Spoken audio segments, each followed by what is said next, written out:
बंगाली मुसलमानों के खून के दाग आज भी दामन पर। जमात इस्लामी क्यों नहीं बन पाई असली ताकत, इसके पीछे की स्टोरी क्या है?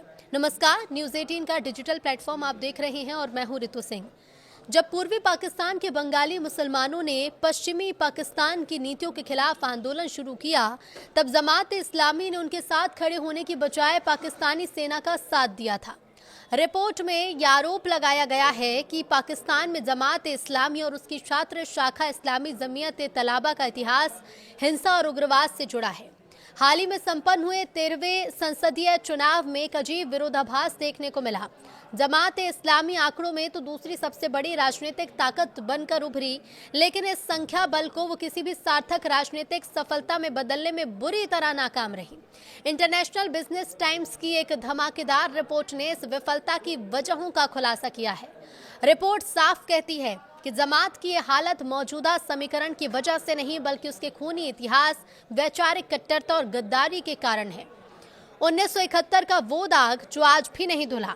रिपोर्ट में जमात इस्लामी की सबसे कमजोर नब्ज पर हाथ रखा गया, उसका इतिहास। जब पूर्वी पाकिस्तान यानी कि अब बांग्लादेश, यहाँ के बंगाली मुसलमान अपने हक के लिए पश्चिमी पाकिस्तान के खिलाफ लड़ रहे थे, तब जमात ने अपने ही लोगों का साथ देने की बजाय पाकिस्तानी सेना का दामन थामा। रिपोर्ट के मुताबिक उस दौर में जमात पर बंगाली मुसलमानों के खिलाफ हिंसा और क्रूरता में शामिल होने के गंभीर आरोप भी लगे थे। इसी ऐतिहासिक भूल ने उनकी छवि को ऐसा नुकसान पहुंचाया जिसकी भरपाई आज तक नहीं हो सकी है। लेकिन छात्र राजनीति थी या गुंडागर्दी? तो रिपोर्ट में जमात की छात्र शाखा इस्लामी जमीयत तलाबा की भूमिका को लेकर चौंकाने वाले खुलासे किए गए हैं। रिपोर्ट में आरोप है कि जमात और उसकी छात्र शाखा का इतिहास हिंसा और उग्रवाद से भरा है। यूनिवर्सिटीज में बूथ कैप्चरिंग, विरोधियों का अपहरण, हत्या और धमकियां देना, ये सब उनके राजनीतिक आचरण का हिस्सा बताया गया। संस्थापक मौलाना मौदूदी के एजेंडे को लागू करने के लिए पार्टी ने सशस्त्र संघर्ष का रास्ता भी अपनाया। अब ऐसे में क्या ये वैधता का संकट है?